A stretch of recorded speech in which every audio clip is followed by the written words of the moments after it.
The snow began before sunrise on the morning Eliza Hartwell lost everything she had left to lose. It was the 14th of November, 1934. In the deep folds of the Blue Ridge Mountains of Virginia, and the sky over Briar Hollow had been the color of cold iron for 3 days running. The kind of sky that old men in that country watched the way a sailor watches a wave coming for him. The kind of sky that meant a winter was arriving early, and arriving angry, and would not be talked out of what it had come to do. Eliza was 14 years old. She had her mother's dark hair pulled back in a braid that had not been redone in 2 days, and her mother's gray eyes, and her mother's coat hanging from her shoulders like a borrowed shadow. The coat was too big for her. The sleeves hung past her fingertips. And on that morning, as she stood in the snow in shoes 2 sizes too large, those long, empty sleeves would be the only thing she had left of the woman who had taught her how to be alive. The fire was still smoldering in the yard behind her. That was the part she would remember most clearly for the rest of her long life. Not the cold, not the slammed door, not even the words her aunt had spoken to her on the porch a few minutes earlier. What she would remember was the smell of burning paper, the way her father's handwriting had curled into black ash and risen into a sky that did not seem to care one way or the other. Pages he had written by lamplight, pages he had read to her by the fireplace when she was small, pages that had contained the entire architecture of a man's mind, his curiosity, his patience, his belief that knowledge was the one thing in this world that no one could ever take from you. It turned out that someone could. It turned out that all it took was a box of matches and a woman who had decided to do it. Eliza did not cry. She would think about that later and wonder at it. She did not cry as the door slammed. She did not cry as she stood there in the slow falling snow, with nothing in her pockets but her own cold hands. She did not cry as she turned and looked one last time at the porch, where her Aunt Agnes Pruitt stood, with her arms crossed, watching the smoke rise like it was something righteous, like it was something God had been waiting for her to do. What Eliza did was look at the smoke and memorize it. She memorized the way it climbed. She memorized the smell. She memorized the small black flakes that drifted down into the snow at her feet. The last words her father had ever written, falling on her shoes like a kind of dirty rain. She memorized her aunt's face, the face of a woman who had just done something terrible and was certain in the bones of her that she had done something good. Then Eliza turned and began to walk. To understand how a 14-year-old girl came to be walking up an abandoned logging road in a snowstorm, you have to understand what had been taken from her and by whom. Her father's name was Thaddeus Hartwell. Everyone in Briar Hollow had called him Thad. He had been a school teacher in a one-room schoolhouse 5 miles down the valley from the cabin where Eliza was born. And he had been, by all accounts, one of those rare men who teach, because they cannot imagine doing anything else with their one short life. He believed in books. He believed in questions. He believed that a child who could read could not be cheated, could not be lied to, could not be made small by any man who walked the earth. He was also an amateur botanist. He kept journals. He had taught himself to identify every flowering plant in the southern Appalachians, and he kept a record of each one where it grew when it bloomed, what soils it preferred. He had filled 3 notebooks with his observations of the slow death of the American chestnut when the blight came through their part of the country in the early 20s. He had wept over those trees the way other men wept over their own brothers. And Eliza, 4 years old at the time, had stood at his elbow and watched him write and learn before she could even read that there were men in this world who thought a tree was worth grieving for. Her mother's name was Coralie. Coralie Hartwell had been the best baker in 3 counties. Old men at the general store still spoke of her cornbread in the same tones that other men spoke of their first loves. She believed that bread was a language. She said this often, and Eliza, sitting on a stool by the kitchen window, had heard her say it so many times that the words felt less like a sentence and more like a hymn. You can taste, Coralie used to say, whether a loaf was made with love or whether it was made with duty. The yeast knows, the flour knows. The bread you make is a kind of letter you write to the people who eat it, and they will read that letter, whether they know they are reading or not. By the time Eliza was 6, she could mix a sourdough by feel. By the time she was 8, she could read a dough the way her father could read a sky. By the time she was 10, she had baked the family's bread, every loaf of it, 3 days a week, every week of the year. The cabin where she grew up had 2 rooms and a loft, and the loft was full of books. There were books on agriculture and books on chemistry. There were books on the bread-baking traditions of Europe in French and in German, which Thad had taught himself to read because he believed a man who only spoke one language was a man who only had one way of seeing the world. Eliza read all of them. By the time she was 12, she had read more than most college men of that era. That was the family she came from. That was the home that had been hers. In the winter of 1932, the influenza came. It came down from the cities along the rail lines, and it came up the valleys with the traveling preachers. And it came through Briar Hollow like a slow gray fog. Thad caught it first. He had been visiting one of his students whose father had taken sick, and he had not thought to be afraid, because Thad Hartwell had never been the kind of man who was afraid of being useful. He was dead in 9 days. Coralie nursed him through every hour of it, and on the 10th day, the day they buried him, she started to cough. She lasted 11 days. Eliza was 12 years old, and on the morning of the 12th day, she woke up in a house where she was the only living person, and she walked out into a yard where the snow had not been shoveled, and she sat down on the porch step, and she understood for the first time in her life what the word alone actually meant. A neighbor found her there an hour later. She was sent to live with her Aunt Agnes Pruitt. Agnes was Coralie's older sister. There had once been love between them. The kind of fierce, close love that only sisters can have when they grow up poor in a place where there is nothing to play with but each other. But that love had ended on the day Coralie had said yes to a marriage proposal from Thaddeus Hartwell, a man with no land and no money, and a head full of books that Agnes considered worse than useless. Agnes had said her piece. She had said that Coralie was throwing herself away on a dreamer, that books did not feed a family, that a woman who married a teacher in this country was a woman who was choosing to be poor. Coralie had married Thad anyway, and Agnes had never quite forgiven her. There was something else, too. Something Eliza would only come to understand much later. Agnes had loved her sister. That was the part no one ever said out loud. Agnes had loved Coralie with the helpless, desperate love of an older sister who had practically raised the younger one.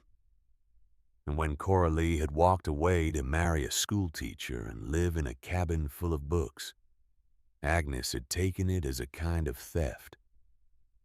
She had taken it personally, and in some bent and crooked part of her heart, she had blamed Thad Hartwell and his books for the rest of her life. For the marriage, for the poverty, and eventually when the influenza came for the death. This was the woman Eliza was sent to live with. The Pruitt place sat on a sloping piece of poor ground 6 miles outside of Briar Hollow, and it grew tobacco badly in a soil that did not particularly want to grow tobacco at all. Agnes's husband, Vernon Pruitt, was a tall, stooped, silent man who did not raise his voice and did not raise his hand, and did not, as far as anyone could tell, raise much of anything else either. He was not cruel. That was not his sin. Vernon Pruitt's sin was the older and quieter sin, the one that no one ever quite gets punished for. Vernon Pruitt was a man who saw injustice and looked the other way. Eliza lived in their house for 2 years. She lived in the attic. There was a cot and a blanket and a small window that looked out over the tobacco barn. She did the chores Agnes gave her. She fed the chickens before dawn. She hauled water from the spring. She scrubbed laundry on a washboard until her knuckles bled and split and scabbed and bled again. She kept her mouth shut at meals because Agnes did not like the sound of her voice. And at night, when the house was dark, Eliza would lift the loose board under her cot and take out the small wooden box she had hidden there. The box contained 6 of her father's journals. She had saved them in the days after the funeral before the neighbor came. She had taken the smallest ones, the ones she could carry, the ones with the most marginal notes in her father's careful handwriting. She had wrapped them in oilcloth and hidden them under that loose board the first night she arrived at the Pruitt place. They were the last living piece of her father that she had left, and she would have died before she let anyone take them. She read them by the light of a candle stub. She read about soil composition. She read about the chemistry of fermentation. She read her father's observations on wild yeasts on the way the invisible living things in the air would settle into a bowl of flour and water and turn it, given time, into something miraculous. She read about underground ovens, the way the old bakers of Vienna had used the steady temperature of the earth itself. She read about thermal mass. She read about how the earth 8 feet down did not care what the weather above it was doing. She read these things and she remembered them. 2 years passed this way. On the morning of November 14th, 1934, Eliza woke up before dawn and fed the chickens, and she came back into the kitchen, and she knew the moment she walked in the door that something was wrong. Agnes was sitting at the table with one of the journals open in front of her. It was the journal about sourdough.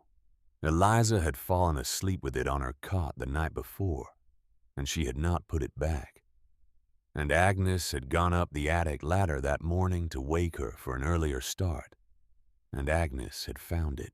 Agnes could not read well, but she could recognize handwriting. She looked up at Eliza from the open page with eyes that were not angry. That was the worst part. They were not angry. They were tired and they were certain. And they were the eyes of a woman who has finally decided to do a thing she has been putting off for a long time. "Vernon," Agnes said, "get the matches." Vernon got the matches. He did not look at Eliza when he did it. He shuffled past her and went out into the yard, and Eliza heard the woodshed door open and close. And then she heard the heavy clunk of the kerosene can being set down on the porch boards.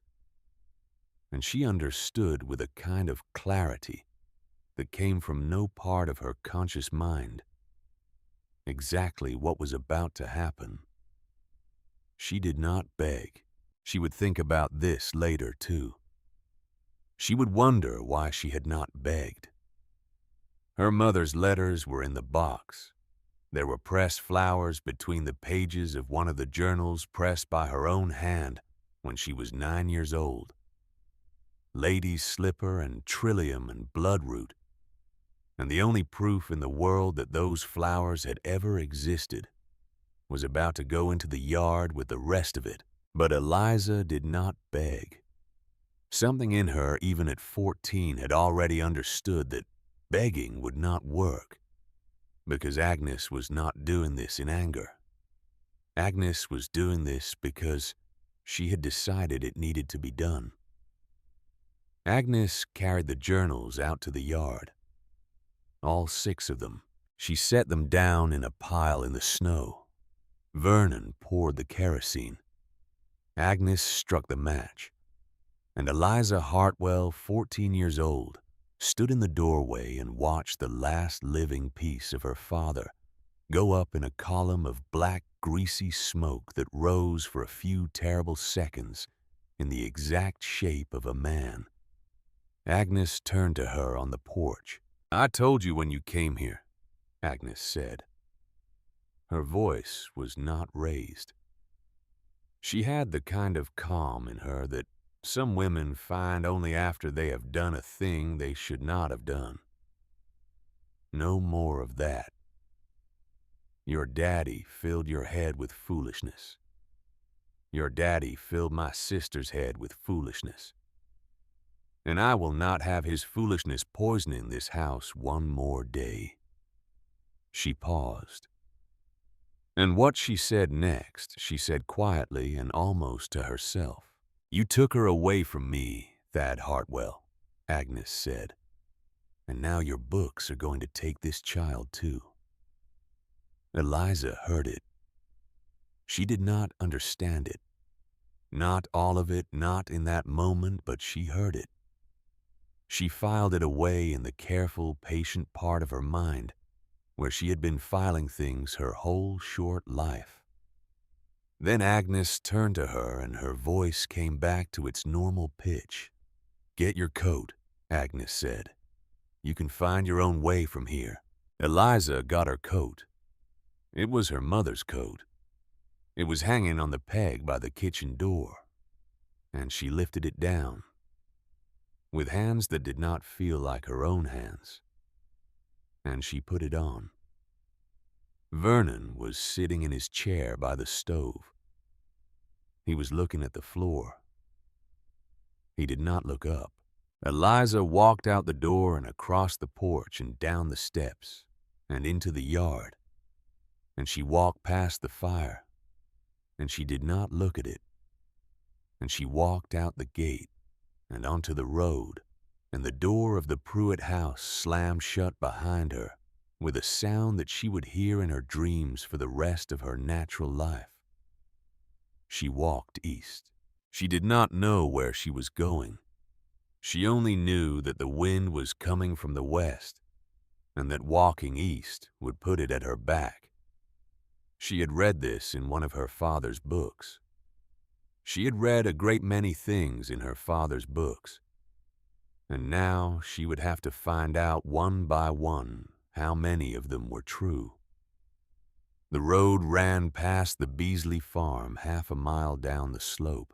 Lula Beasley was in her side yard hanging laundry. She had a basket of wet shirts at her feet and a clothespin between her teeth. And she looked up when she saw the figure of a girl coming down the road in a too large coat. Lula Beasley knew that coat. Everyone in Briar Hollow knew that coat. It had belonged to Coralie Hartwell. Lula Beasley took the clothespin out of her mouth. She stood very still for a moment, watching Eliza walk past. Eliza lifted her head once, only once.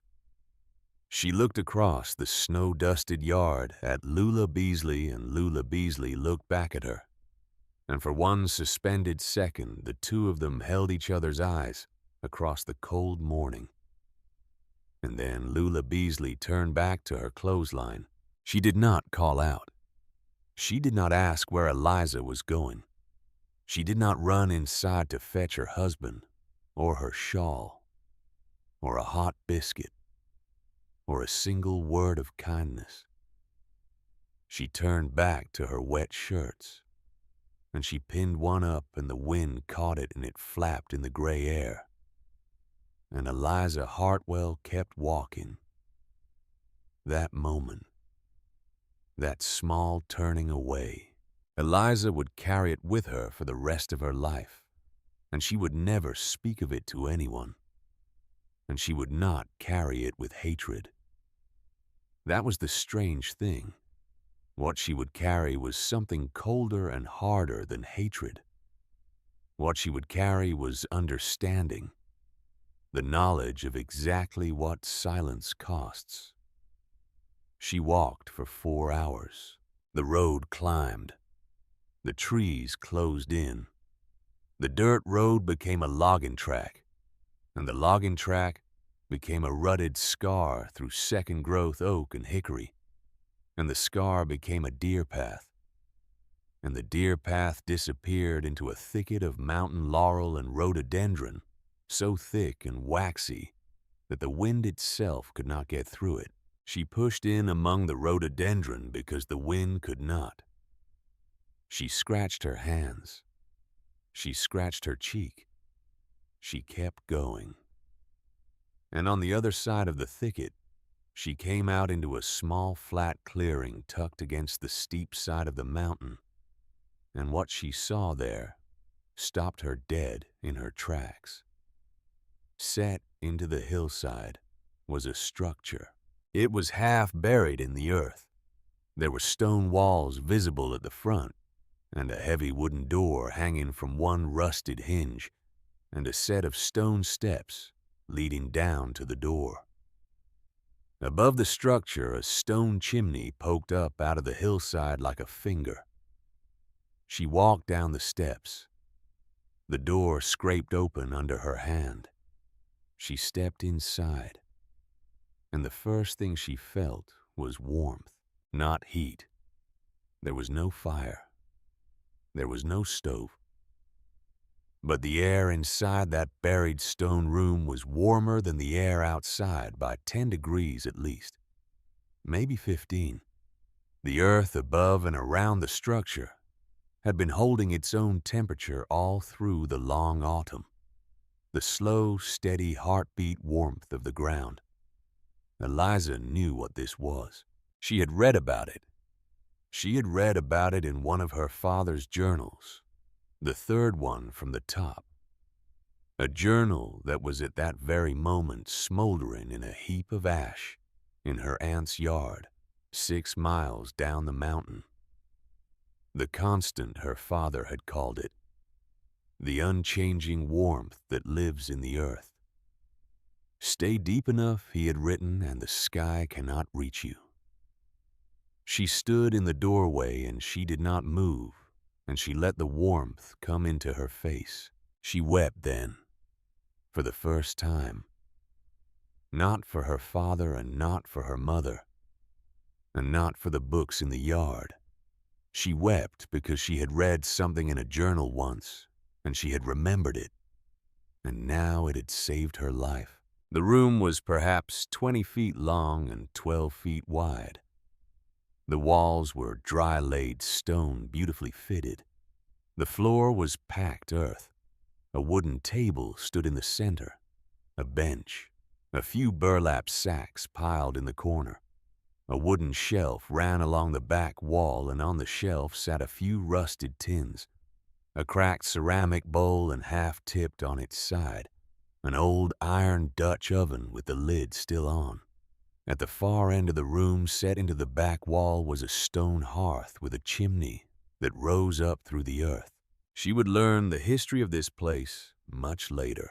The man who had built it was named Caleb Denton. He had been a miner in the iron ore days. He had built this dugout in 1914 with his own hands. In the spring of 1918, when his young wife had gone into labor 3 months early in the middle of a blizzard, he had used it as a birthing room. The baby had died. His wife had left him within the year. Caleb himself had died 2 years later in a mine collapse over in West Virginia, and the dugout had passed into the long forgetting that the woods give to all things eventually. Eliza did not know any of this. All she knew on that first afternoon was that the iron Dutch oven was solid, and the hearth would hold a fire, and the room was out of the wind. She gathered wood. She had a small box of matches that Agnes, by some inexplicable mercy, had not taken from her coat pocket. By dusk, she had a small fire burning on the hearth, and the chimney was drawing beautifully, and the smoke was going up and out into a sky that was now black and full of falling snow. She sat on the bench in front of the fire and she thought. She thought about the constant. She thought about her mother's sourdough starter, the way Coralie had kept it alive for 9 years, feeding it flour and water, talking to it like it was a child, because it was a child.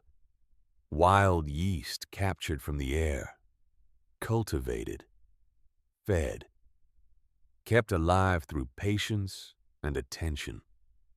Coralie had said more than once that a starter could be made from nothing. Nothing but flour and water and time, and a place warm enough to live. A place warm enough to live. Eliza looked at the stone walls. She looked at the slow, steady glow of the small fire. She looked at the cracked ceramic bowl on the shelf, and she looked at her own thin hands, and she understood in some still and quiet place, underneath all the grief and all the cold, that she had not been thrown away. She had been planted. She slept that night on the burlap sacks. She slept badly. She cried again somewhere around midnight for her mother, and the next morning she woke up hungry. And the morning after that she was hungrier. And the morning after that she was so hungry she could not think clearly. She ate the inner bark of a birch tree behind the shelter. She found watercress along the limestone shelf in the creek, the leaves still green under the snow, because the water came up out of the ground at a steady 52 degrees and would not freeze. She caught a single brook trout with her bare hands on the third day, after standing in that water until her legs went numb to the knees, and she cooked it on a flat rock in the coals, and she ate it bones and all. On the 8th day she found the flour. It was buried in a tin under a heap of stones behind the shelter. Caleb Denton's emergency cache, forgotten for 14 years. About 10 pounds of plain white flour sealed up tight, still dry. Beside it a smaller tin of salt, and a stoneware jug that had once held sorghum molasses, the inside still coated with a dark, sticky residue. Eliza looked at the molasses jug, and she remembered something her mother had told her once in a kitchen, 6 miles away and 2 years gone. Molasses, Coralie had said, was what the wild yeast loved most. Just a little. A bare smear. Sugar to wake it up. The yeast was sleeping in the flour, sleeping in the air, sleeping all around you. And the molasses was the bell that woke it up. It was not in any of her father's books. It was something her mother had simply known the way her mother had known 1,000 small things about bread, and had passed them to her daughter the way mothers do without ceremony in the slow course of an ordinary life. Eliza had remembered. She mixed flour and creek water in the cracked ceramic bowl.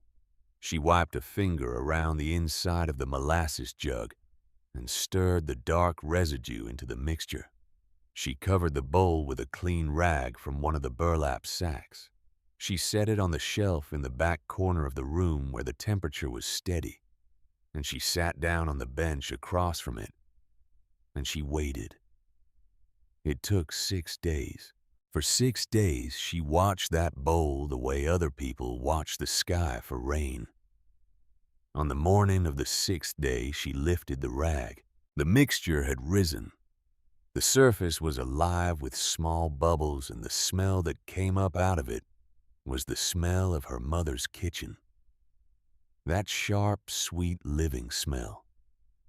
The smell of something invisible that had decided to come out of the air of these mountains and live in a cracked bowl on a shelf, in an underground room, because a 14-year-old girl had remembered what her mother had told her about molasses. Eliza Hartwell stood in front of the bowl, and she did not cry. She smiled. She smiled for the first time since she had been thrown out of her aunt's house 2 weeks before. It was a small smile and a quiet one, and there was no one to see it, but the stone walls and the small fire on the hearth, and the wild yeast bubbling slowly in its bowl. She had not been thrown away. She had been planted.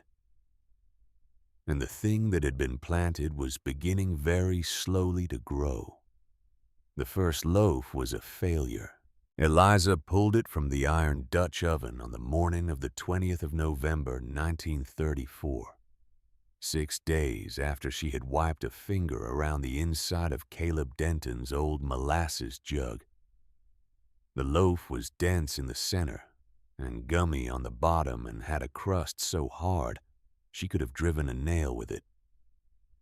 She sat on the bench in front of the small fire, and she held that loaf in her 2 cold hands, and she looked at it for a long time.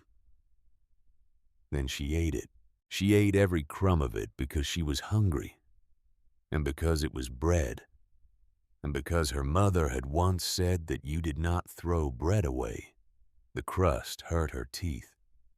The crumb was sour in a way that was not the good sour, but it was bread. It had come out of flour and water and time and the breath of a mountain that she had captured in a cracked ceramic bowl, and it had filled her belly, and she was alive on the other side of it. She heard her mother's voice in the underground room that morning. She heard it as clearly as if Coralie were standing at her shoulder. "The yeast knows what it is doing," Coralie used to say, even when we don't. "Try again tomorrow." So Eliza tried again tomorrow, and the day after that, and the day after that. She had no paper.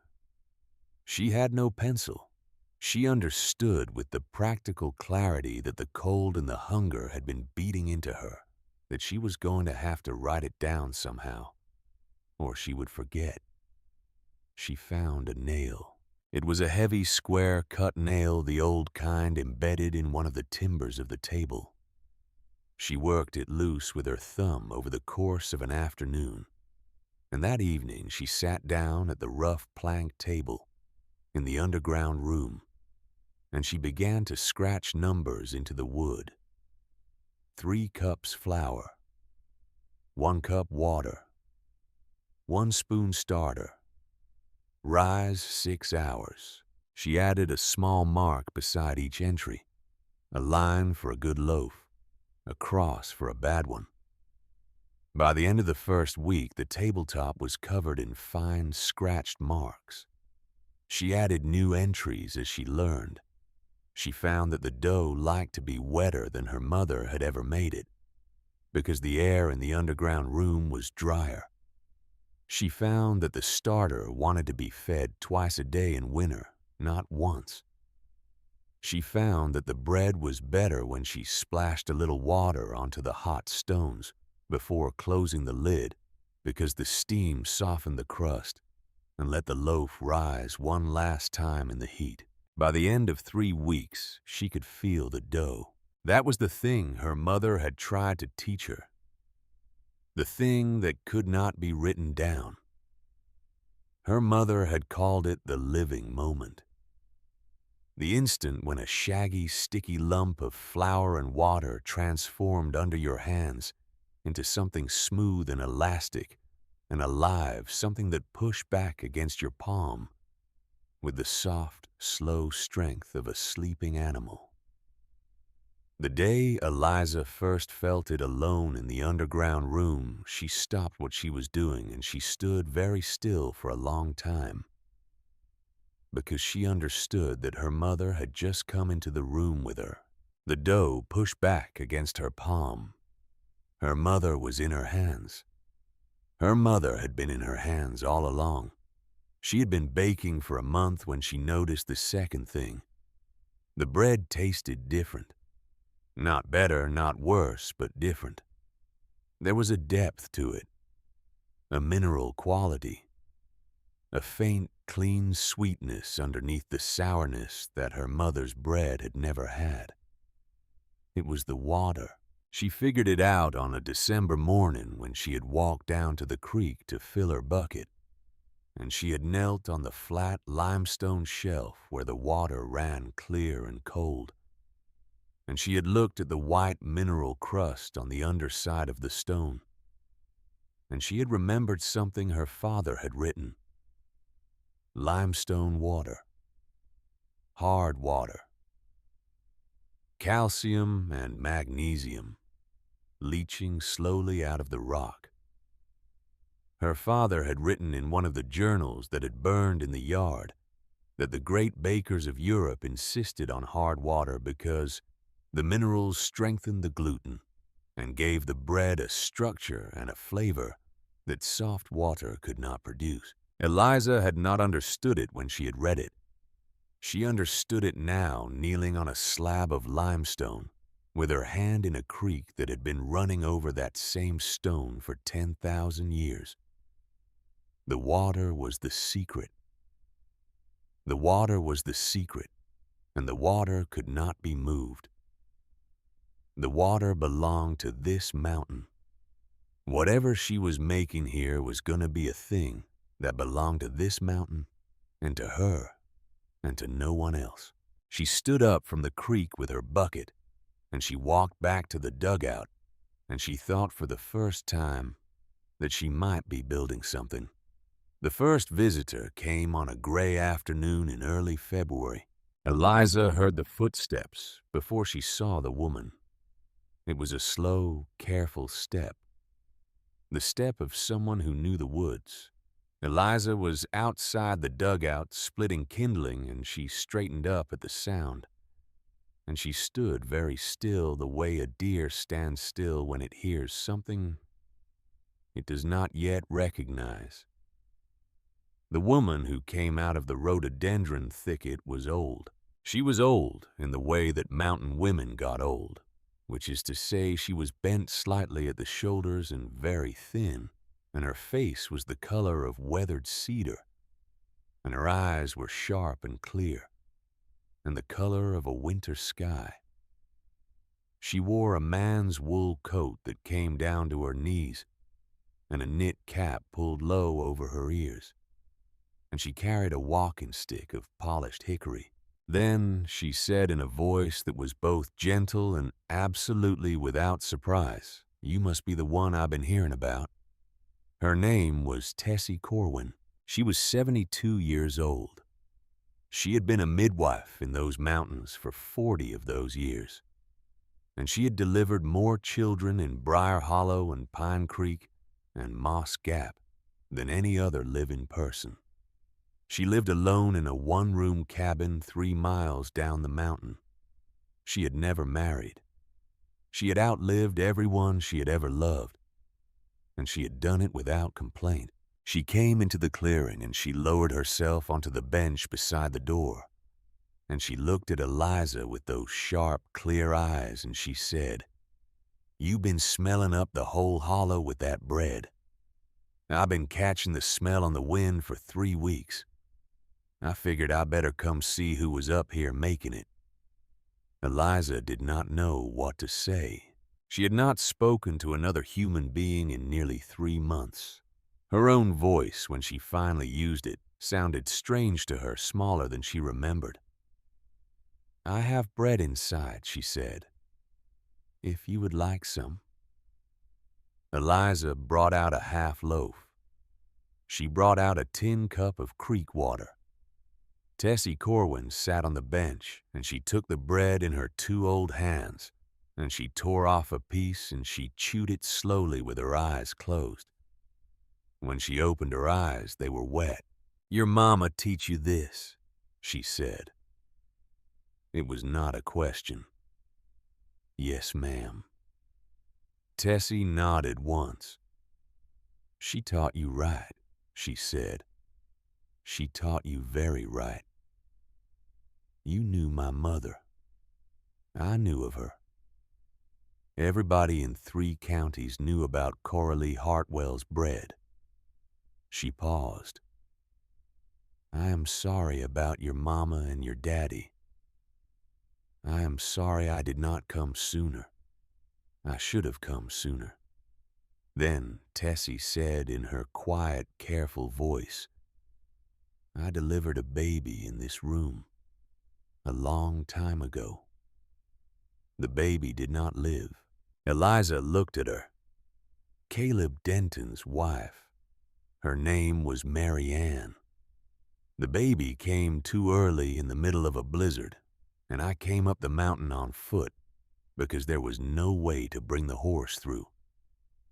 I sat in this room for 3 days. Caleb sat across from me on the bench right where you're standing. The baby was born on the 3rd night, and the baby died before sunrise, and there was nothing I could do. She paused. I never came back here after that night, not till today.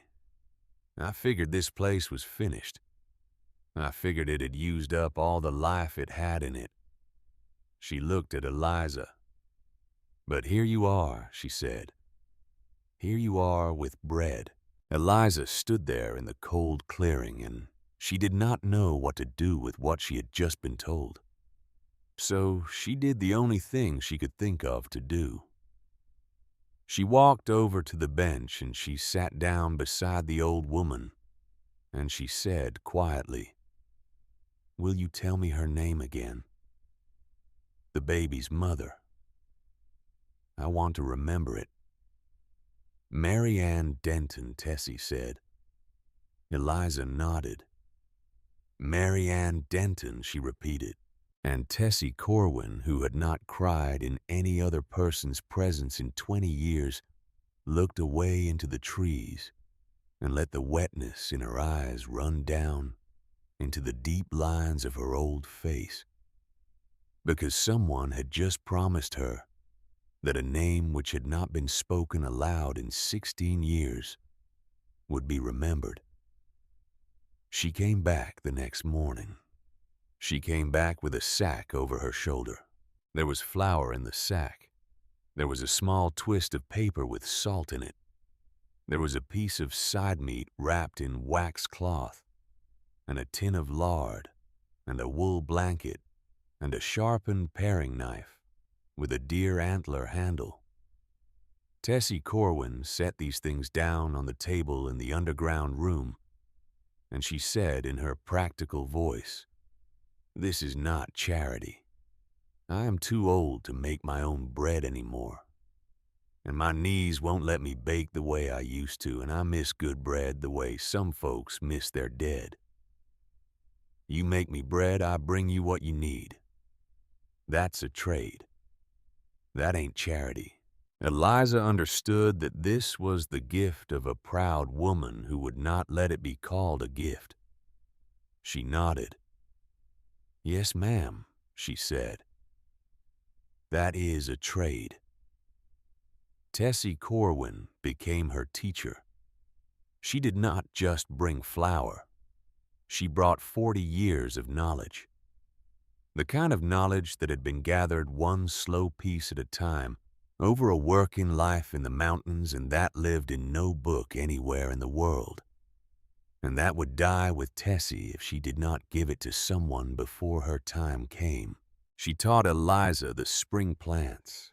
She taught her to find ramps in the deep, wet hollows in April. and morel mushrooms in the burned places where the lightning had struck the year before. She taught her wild ginger and bee balm and the small bitter cress that grew along the seeps. She taught her the medicines: willow, bark for fever, yarrow for cuts, the root of black cohosh dried and powdered for the pains that women bore that men did not have the patience to hear about. Some things you had to know cold. Some things you could not afford to half remember. She taught her bread Eliza had never seen: ash cakes, persimmon bread, a cornmeal flatbread the old women made over a hot stone. And in return, Eliza taught Tessie. This was the part that mattered to Tessie, though she never said so.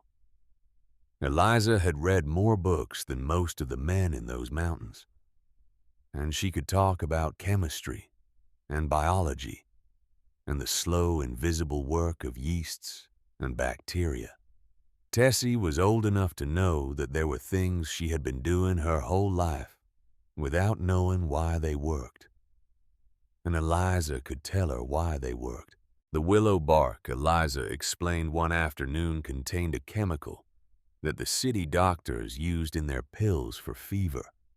The fermented cabbage that the old women made every autumn was alive with the same kind of invisible life that the sourdough was alive with.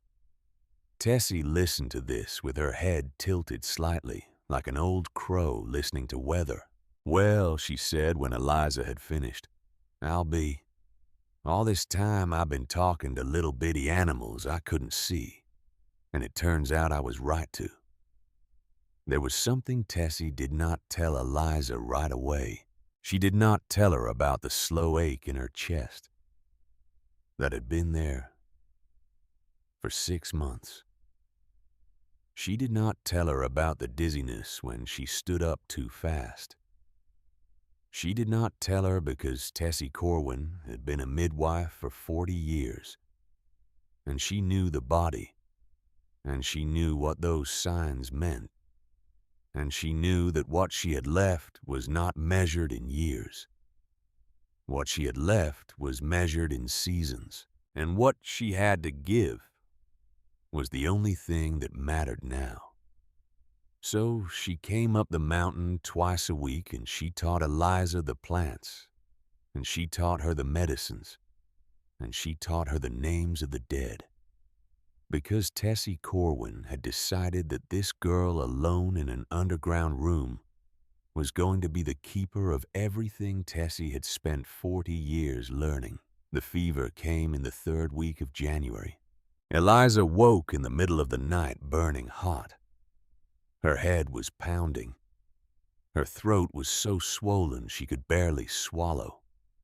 She tried to stand up and the world tilted, and she sat back down on the burlap sacks, and she understood with a kind of cold, detached clarity that she was very sick, and that she might die in this room and that no one would know for weeks. She was wrong about the last part. Tessie came up the mountain the next morning. Tessie had a feeling. That was how she explained it later. Tessie had a feeling, and she had learned over 40 years of midwifery that you did not ignore feelings of that kind. And so she came up the mountain through the snow with her hickory stick, and she found Eliza on the burlap sacks with a fever so high that the girl was speaking in a slow, dreamy voice to a mother who was not in the room. Tessie boiled willow bark. Tessie sat by the burlap sacks for 3 days and 2 nights, and she did not sleep. And she fed Eliza spoonfuls of thin broth and spoonfuls of willow bark tea. And on the morning of the 3rd day, the fever broke, and Eliza opened her eyes and saw the old woman sitting on the bench in the firelight. And Eliza said in a small voice, "The starter. You have to feed the starter." Tessie almost laughed. She did not laugh. She got up from the bench and she walked to the shelf and she fed the starter the way Eliza had taught her to do. and the starter gave a small, slow bubble of greeting and went back to its work. Coralie was in the dream. Coralie was standing in the kitchen of the cabin in Briar Hollow. She was wearing her flour-dusted apron. "Get up, baby," she said. "The starter needs feeding." Eliza woke up. The fire was burning low. Tessie was asleep on the bench, sitting up, her old head fallen forward onto her chest. The starter on the shelf was alive. The starter on the shelf was alive, and Eliza Hartwell was alive, and the two of them were going to keep on being alive for a long time yet. Because an old woman who had no reason to climb a mountain in January had climbed it anyway on a feeling with a hickory stick. The second emergency came in February. A heavy, wet snowstorm came in off the western ridges and dumped 4 feet of new snow in 2 days. The weight of it brought down the bank of earth above the dugout entrance, and Eliza woke up on the second morning to find the door blocked by a wall of frozen mud and rock and snow that she could not push open.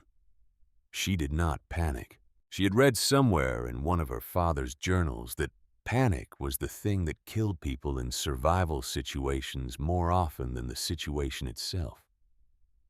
So she sat down at the table in the firelight, and she made herself think. She had air. The chimney was still drawing. She had fuel. 2 days of wood. She had food. She had flour. She had her starter. She had no way out. She decided to use the time. The oven she had been building inside the old hearth was not yet finished. She had been working on it for 2 months.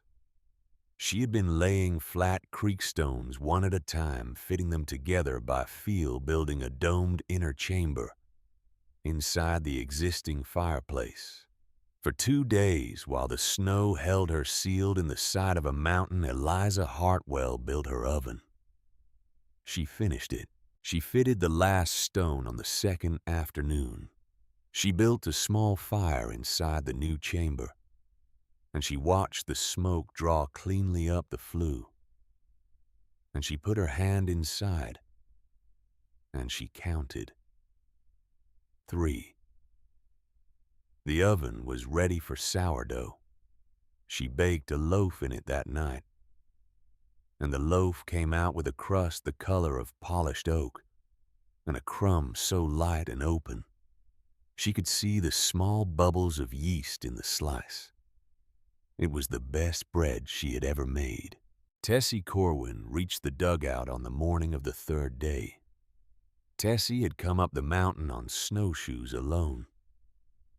She had brought 2 men with her halfway, and then she had sent them back because the going was too hard.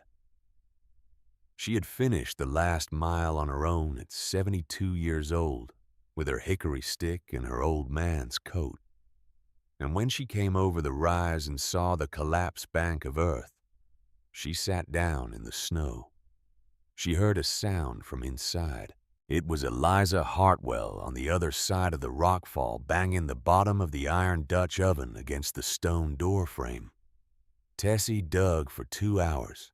She dug with her hands and with her hickory stick and with the long flat blade of her paring knife, and she made an opening just big enough for a girl to crawl through, and Eliza Hartwell crawled through it into the bright, cold winter light, blinking with her hair full of dust and a small loaf of fresh bread under one arm. She gave the bread to Tessie. Tessie sat down in the snow and she tore off a piece of the loaf with her old shaking hand, and she ate it. And she cried finally.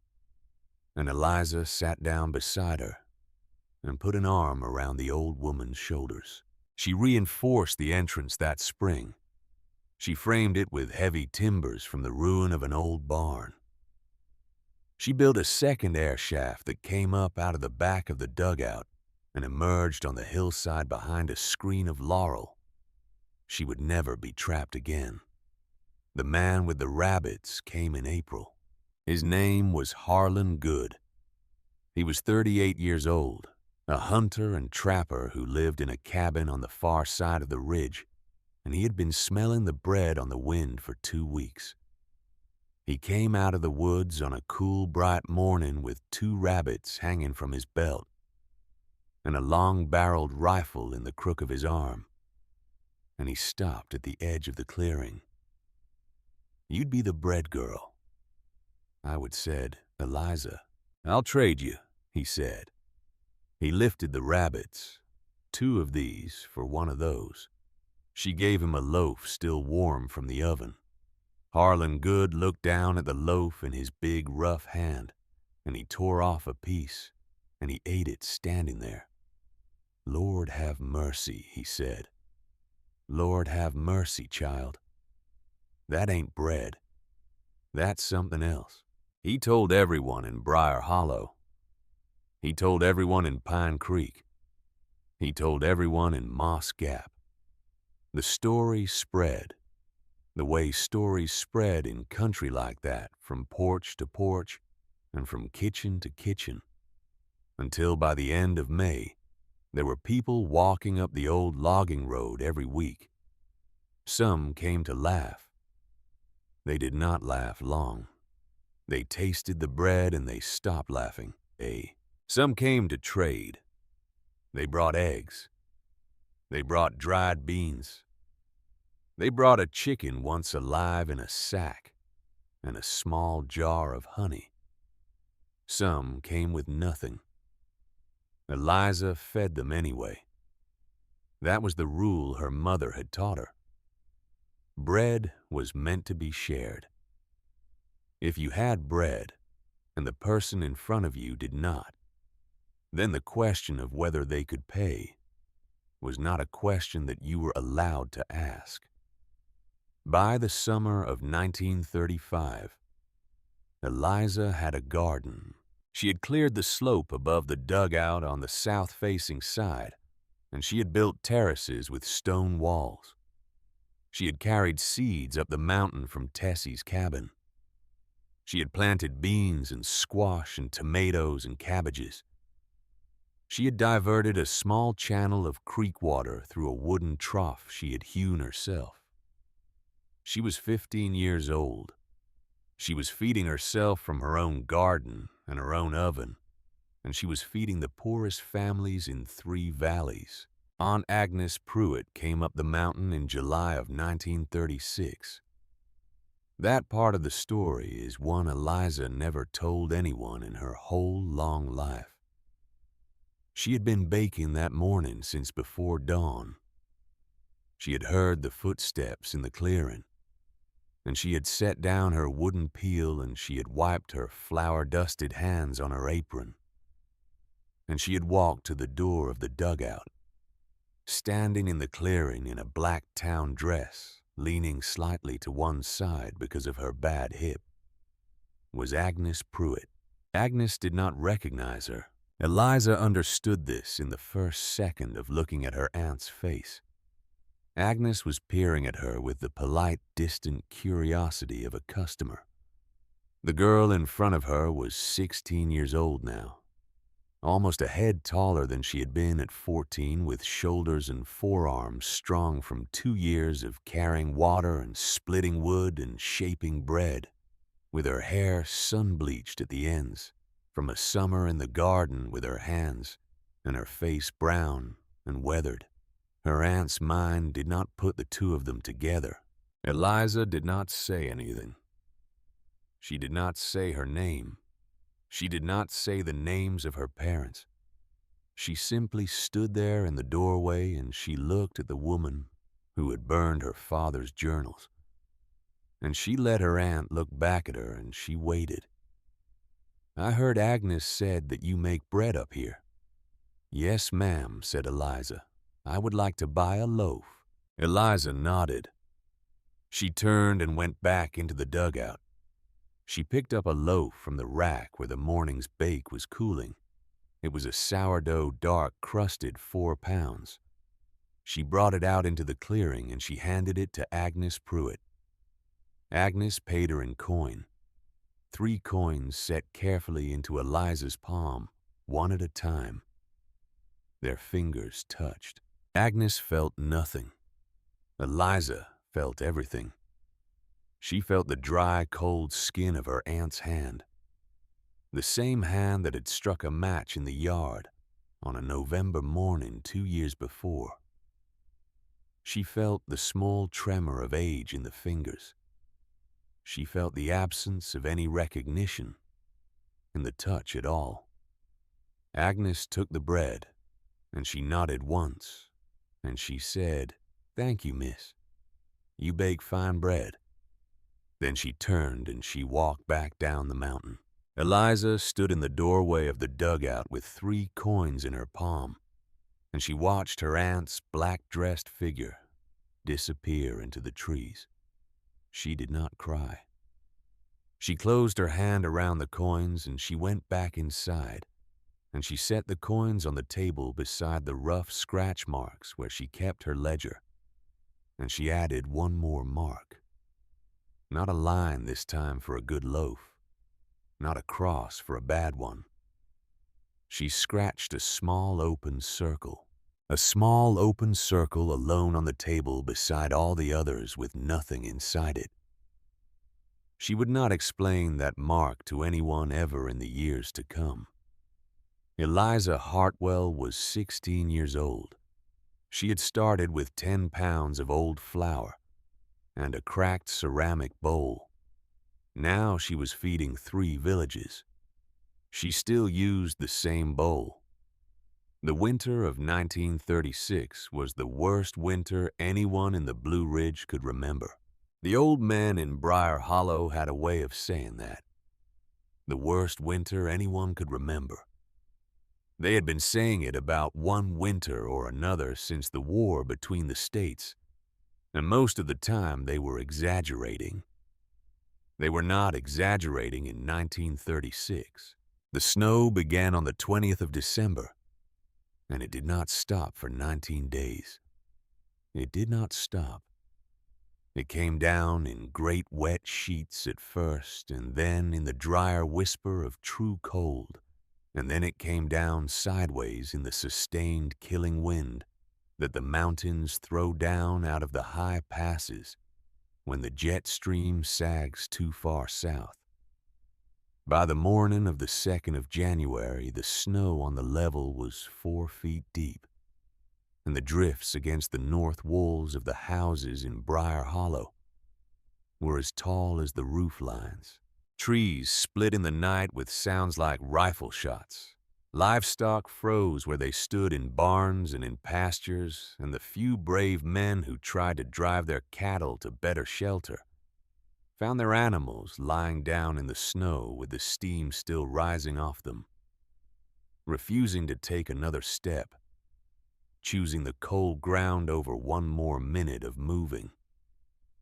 The roads closed. The mail did not come for 3 weeks.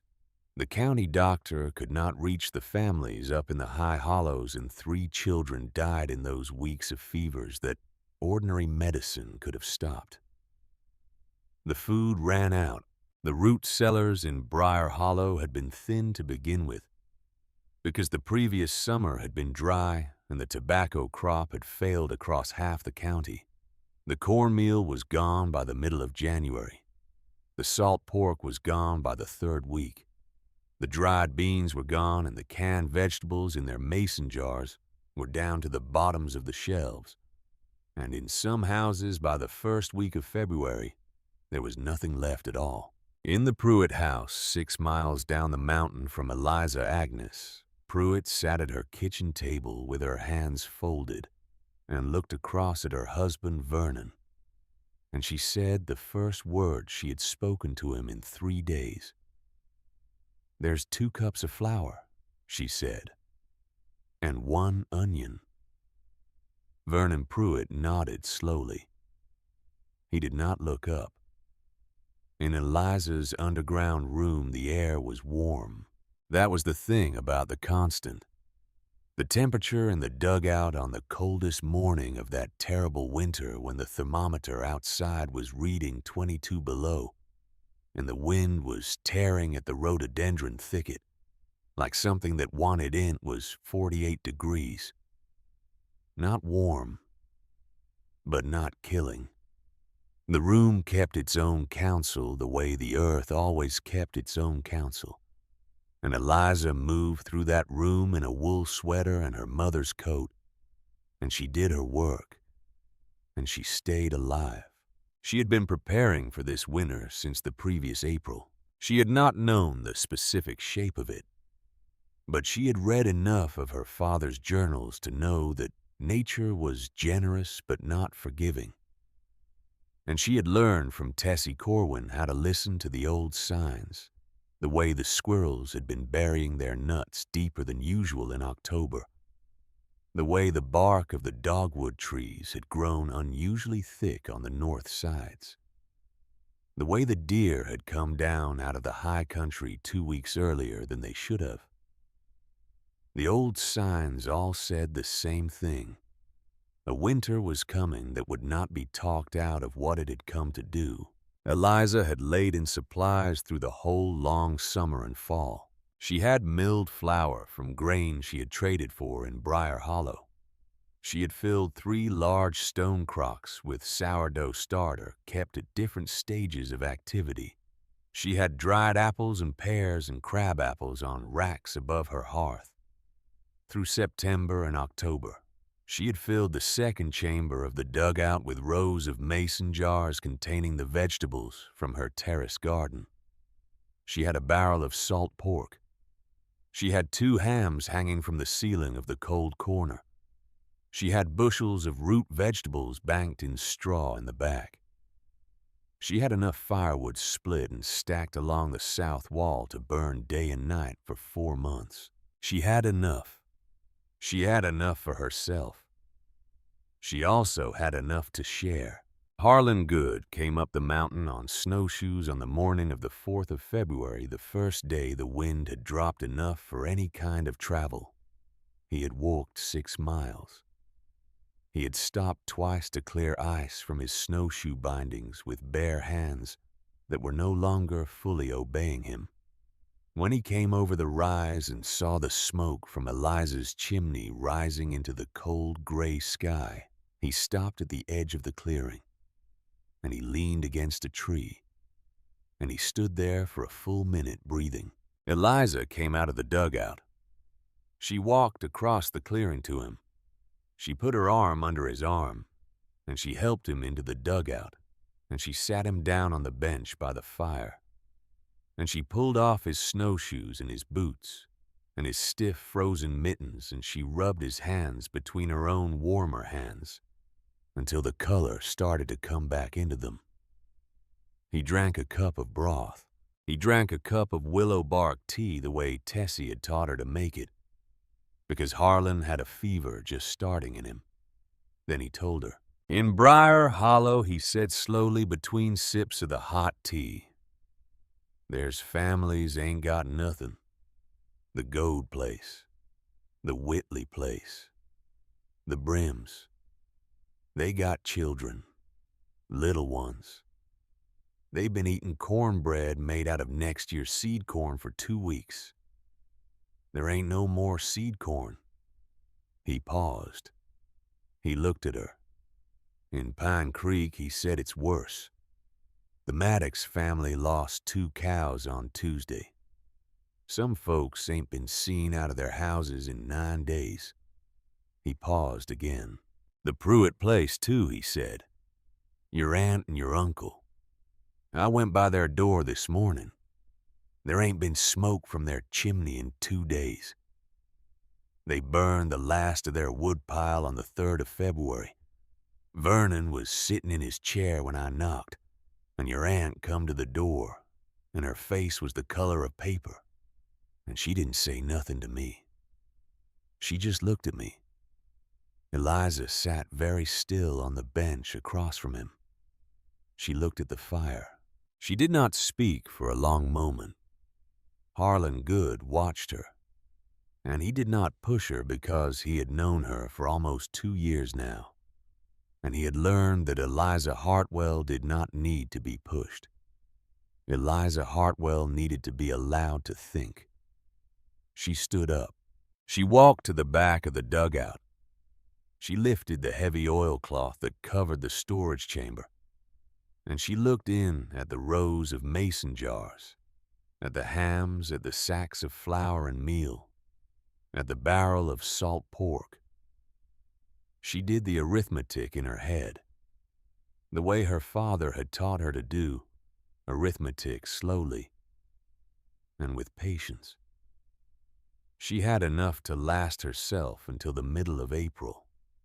After that, she would have to start drawing on the spring garden which would not be producing yet, and she would have to live on whatever Tessie could spare, and whatever she could trade for from the few families who had something to trade.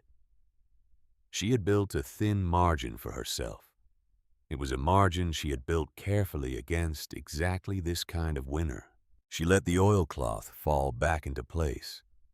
She turned around. Harlan Good was watching her from the bench. "How many families?" she said. 22, said Harlan. 22 families, she repeated. "How many children?" Harlan thought. "About 40. Maybe a few more." Eliza nodded. She walked back to the fire, and she sat down across from him on the bench. "I have enough flour for me to bake through April," she said, "and enough flour beyond that to bake the same again for 6 weeks for everyone in 3 villages." Harlan opened his mouth. She held up her hand. "But if I do that," she said, "I will not have enough for myself past the 1st of March. I will be eating what I can find. I will be eating bark and watercress and whatever Tessie can bring me. I will be hungry. I will be hungry for a long time, maybe until June. Maybe until the garden comes in." She paused. She looked at him. "But the children will eat," she said. Harlan Good looked at her for a long time. He was a man who lived alone in the woods and who did not show much on his face, even when there was much to show. But what was on his face right then was something that he would not have been able to name if you had asked him to. It was something close to reverence. It was the look of a grown man who has just been shown what kind of person he himself should have tried to be, and who understands in that moment of being shown that the showing is also a gift. He nodded. "All right," he said. She started baking that night. She started baking that night, and she did not stop except to sleep 4 hours at a time for 6 weeks. She baked sourdough. She baked cornbread. She baked the dark, heavy rye that she had learned to make from grain she had traded for in the fall. She baked her chestnut bread with the last of the chestnut flour Tessie had ground for her.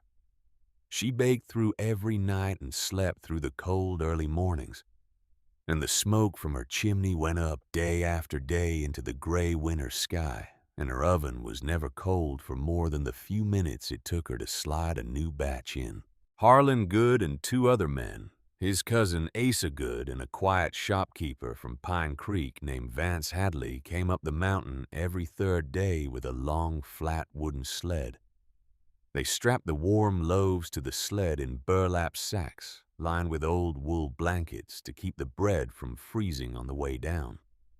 They carried also the jars of fermented cabbage and the small wheels of goat cheese that Tessie had been bringing up the mountain since fall, and the dried herbs for tea, and once a week a small twist of paper containing the powdered willow bark that Eliza had ground at her own table for the families with sick children. The men did not take payment. That was the rule. That was the rule Eliza set, and Harlan Good enforced it. The one time a frightened young father in Pine Creek tried to push a silver dollar into his hand. The rule was that the bread was free. The bread was free, and it would always be free for as long as the winter lasted. Because Eliza Hartwell did not believe that hungry children should have to find money in order to eat. The men distributed the bread house by house. Harlan kept a list. He kept it folded in the inside pocket of his coat, written in pencil on the back of an old feed store receipt. He kept a list of every family and how many children they had, and what they had received, and whether anyone in the house was sick. He checked the list every time he came up the mountain. He read it off to Eliza in his slow, careful voice, and Eliza listened, and she adjusted what she baked the next day based on what he had told her. The Goad children had a cough. She added time to their next loaf. The Brim family was down to one bed because they had burned the second one for fuel. She added an extra loaf for them. The Maddox family in Pine Creek had lost their cows. She doubled their flour. The bread went out, and the bread went out, and the bread went out. Harlan brought a loaf to the Pruitt house on the morning of the 11th of February. He set it down on the kitchen table. He set down beside it a small jar of fermented cabbage and a twist of dried mint. He laid on top of the loaf a piece of paper that Eliza had given him to deliver, folded once, with 2 words written on it in her careful handwriting. From Eliza. Agnes Pruitt was standing at the cold stove when Harlan came in. She had a wool shawl wrapped around her shoulders. Her hair was uncombed. Her face in the gray light of that morning was the color of paper. Vernon was in his chair by the stove. He did not look up. Agnes did not speak. Harlan Good set the bread and the cabbage and the mint on the table, and he laid the folded paper on top of the bread, and he tipped his hat to Agnes, and he walked back out the door without saying a single word. He had been instructed not to. That was the only instruction Eliza had given him. When the door closed behind him, Agnes Pruitt walked slowly to the kitchen table. She stood there for a long moment looking down at the loaf. She picked up the folded paper. She opened it. From Eliza. She read those 2 words, and she read them again, and she read them a 3rd time.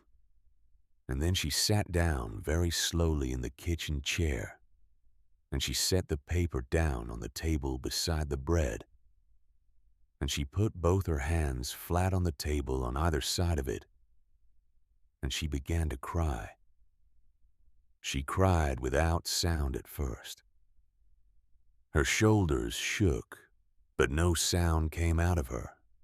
Vernon did not turn around. She cried for a long time. What she was crying for was not exactly what she had done 2 years before. She was a hard woman, and she had always been a hard woman, and a hard woman does not weep easily for her own past cruelties. What she was crying for was the knowledge sitting in front of her in the shape of a warm loaf of sourdough bread on her own kitchen table that the child she had thrown out into a snowstorm 2 years before was the only person in 3 villages who had been ready for this winter. The child she had called foolish. The child whose father's books she had burned. That child was the reason there was bread on her table this morning. That child was the reason she and her useless husband Vernon were going to live to see the spring. She picked up the loaf. She held it against her chest, and she felt the warmth of it through the burlap and through her wool shawl.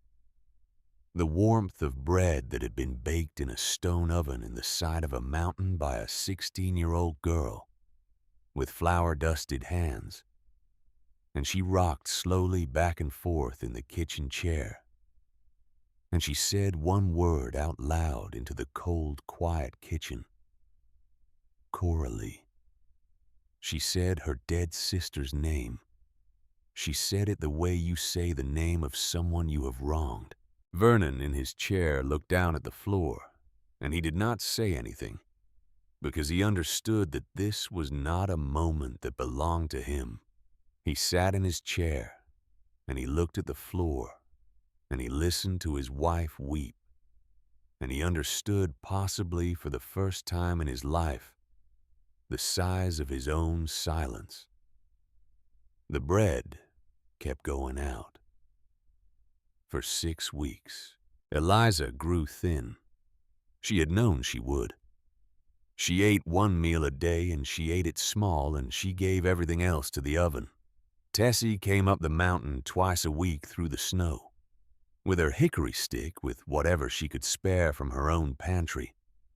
And Tessie scolded Eliza for being too thin, and Eliza did not argue, and the work continued. By the middle of March, the worst was over. The snow began to settle. The temperatures crept up. The first faint smell of spring came down out of the high coves, the smell of wet earth and rising sap. The men of Briar Hollow began to dig out their roads. The children who had eaten bread that came down off a mountain on a wooden sled. The children went back outside and played in the slush, and their mothers stood in the doorways and watched them. And many of those mothers said quietly to themselves that winter the name of a girl they had never met, Eliza Hartwell, the girl who lived in the mountain, the girl who baked.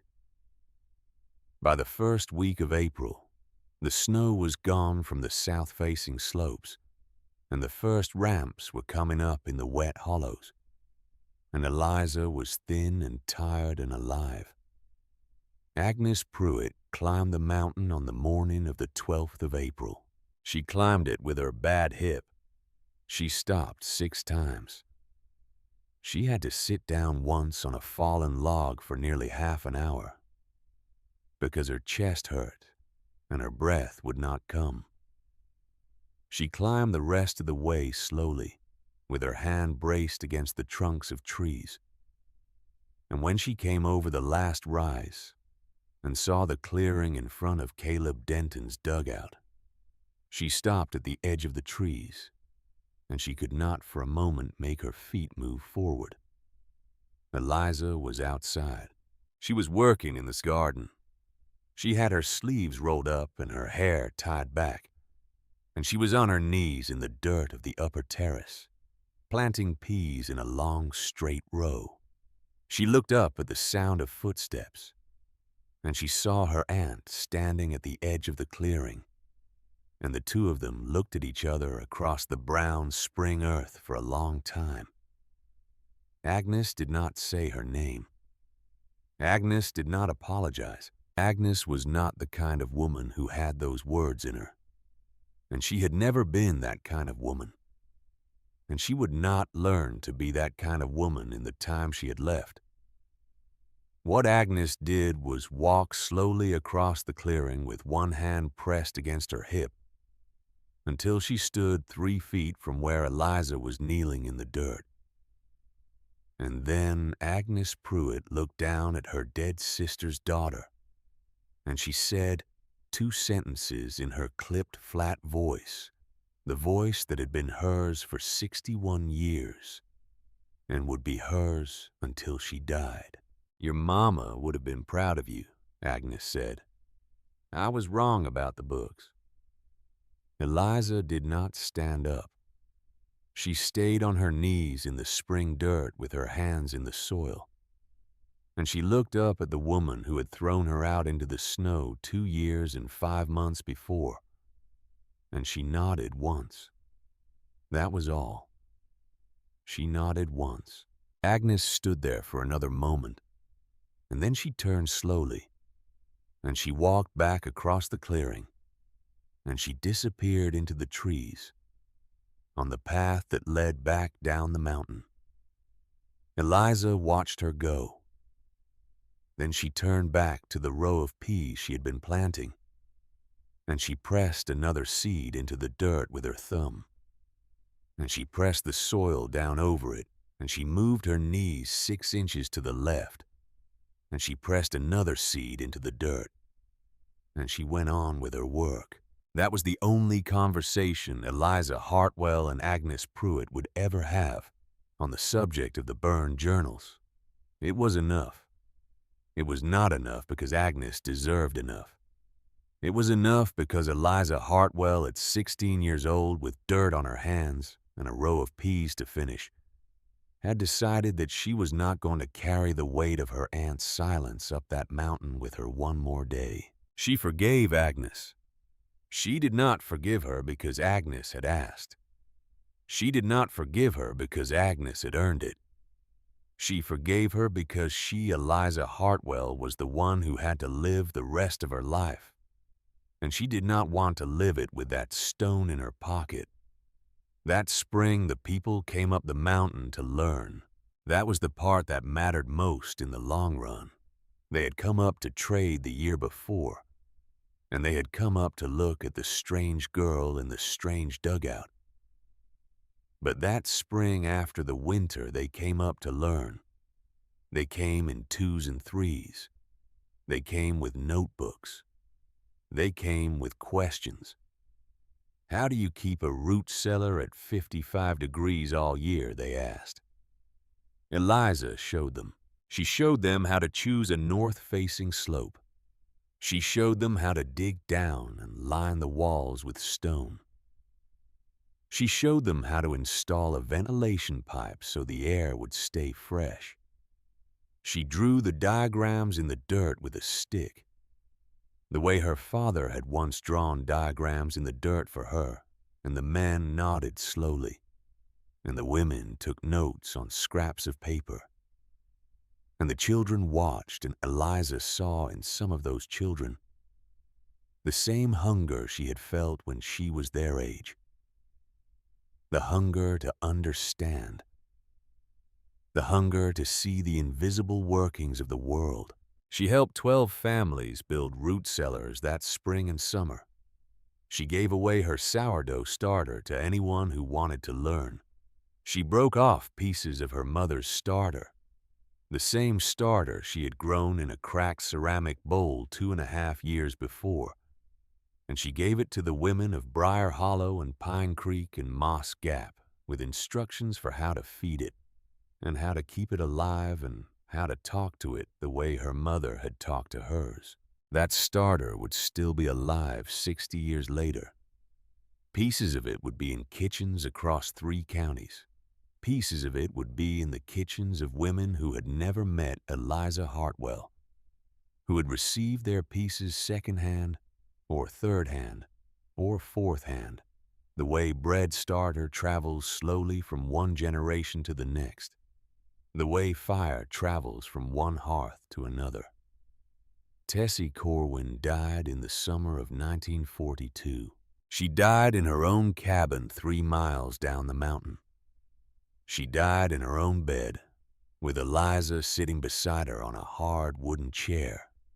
She had asked for that. She had asked for Eliza to be the one sitting beside her at the end, because Eliza was the one who had received what Tessie had to give, and Tessie wanted to leave with the giving complete. She did not speak much in the last hour, but once near the end, she opened her eyes, and she looked at Eliza, and she said, in a voice that was small and clear, "This place has known death and birth both, child. You made it a place of life again." Caleb would have been glad. Mary Ann would have been glad. Eliza held her hand. Tessie closed her eyes. She breathed out slowly, and she did not breathe in again. And the long, careful life of Tessie Corwin, midwife of the Blue Ridge, came to its quiet, honest end at 6 minutes past 4 o'clock in the afternoon on the 11th of August, 1942. She left Eliza the cabin and the land and a cigar box containing $47 in coins. Eliza used the money to buy a millstone. She set the millstone up in the second chamber of the dugout, and she began grinding her own flour from grain she bought from the farms in the valley. And she closed the last open loop in the long, slow circle of self-sufficiency that her father in some other life would have marveled at. In the autumn of 1941, a quiet carpenter named Owen Everett came up the mountain to repair the wooden door of Eliza's dugout, which had finally rotted through after 7 years. He stayed 3 days to do the work. He stayed the rest of his life because of what he saw in those 3 days. He saw a woman who had built something out of nothing. He saw a woman who fed strangers.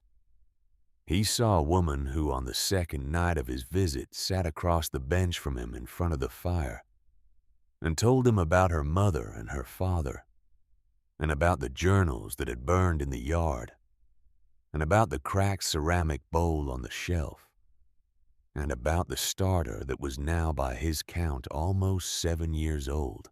He listened. He did not interrupt. He had grown up in a hard house, too, and he understood what it meant to have someone listen. On the 3rd day, he finished the door. He sharpened her axe and her wooden peel and the long blade of the bread knife. He repaired the bench. And then he asked her on the porch of the dugout in the spring sunlight if she would consider letting him come back the next week. She said yes. He came back, and he came back the week after that, and in 1943, on a Saturday morning in May, Eliza Hartwell and Owen Everett were married in the front yard of Tessie Corwin's old cabin, with Harlan Good standing as Owen's witness, and a young woman from Pine Creek named Vera Brim, who had eaten Eliza's bread as a hungry child 6 years before, standing as Eliza's. Agnes Pruitt was not there. Agnes had died in 1940 of pneumonia in her own bed. Vernon had buried her in the small cemetery at the end of the lane, and then he had sold the tobacco farm and moved in with his brother in Lynchburg, and he had died 3 years later, without ever telling anyone about the loaf of bread that had appeared on his kitchen table on a February morning in 1937. Eliza and Owen had 3 children, 2 daughters and a son.